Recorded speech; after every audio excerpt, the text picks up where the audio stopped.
India गठबंधन की जो बैठक हुई वो बहुत ही सफल बैठक थी और उसमें कई चीज़ें तय हुई जो महत्वपूर्ण है। 3 सप्ताह के अंदर सभी राज्यों में सीटों का बंटवारा हो जाएगा, ज्वाइंट कैंपेन होगा, संयुक्त रूप से अभियान चलेगा और इसके अलावा मुद्दे तय होंगे जो भारतीय जनता पार्टी को बुरा लग रहा है। नीतीश कुमार के बारे में कहा जा रहा है कि नीतीश कुमार जी के बारे में अब ज्योतिष हैं। नीतीश कुमार जी भाजपा के नेताओं को कहे क्या कि हम प्रधानमंत्री के उम्मीदवार हैं?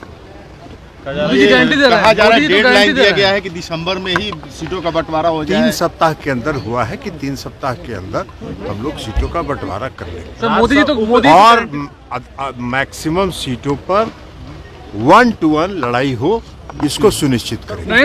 निलंबन हुआ लगातार हो रहे हैं। अरे गारंटी तो देने के लिए कोई किसी को रुकता है?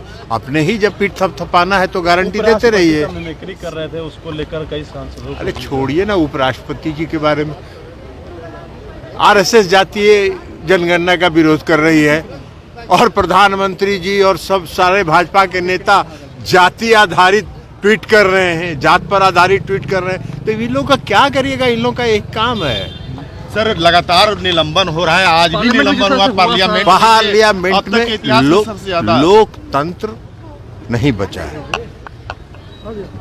विपक्ष के सांसदों की क्या मांग थी? विपक्ष के सांसदों की एक ही मांग थी कि संसद में जो 2 लोग इंट्रूडर्स घुस आए थे, सुरक्षा में कहां चूक हुई, सुरक्षा में कौन सी गलती हुई, इस पर देश के गृह मंत्री सदन में बयान दें और उस पर चर्चा हो। विपक्ष के भी सांसदों को जो बात कहनी है वो सुने और उस पर वो जवाब दें, बताएं। इस देश का आईबी किसके नियंत्रण में है? इस देश का रॉ किसके नियंत्रण में है? तो ये इस पर गृह मंत्री उस संसद के सदस्य हैं। लोकतंत्र पर भारी भरोसा है उनका। दिन भर सुबह से शाम तक लोकतंत्र का जाप करते हैं और लोकतंत्र का जो सबसे बड़ी मंदिर है, इस देश की सर्वोच्च संस्था है, वहां आके बयान नहीं देंगे, अहमदाबाद में जाके बयान देंगे। यही तो है लोकतंत्र। और अगर सांसद उस मांग पर अडिग रहेंगे तो उनको निलंबित कर दिया जाएगा। लोकतंत्र है। अब यही लोकतंत्र की उनकी परिभाषा है, तो इसको क्या जवाब दें? क्योंकि आप अपने पार्टी के अध्यक्ष, इसलिए आपसे पूछ रहे हैं। आपके पार्टी के एक सांसद हैं सुनील पिंटू, आजकल सुनील पिंटू जी रास्ते पर है, ये सबको मालूम है, हम लोगों को भी मालूम है कि वो एक रास्ते पर है। एक बार बहुत पहले हमने उनसे मजाक में पूछा था कि कब तक टिकिएगा, तो बोले कि सर 2024 तक टिकेंगे।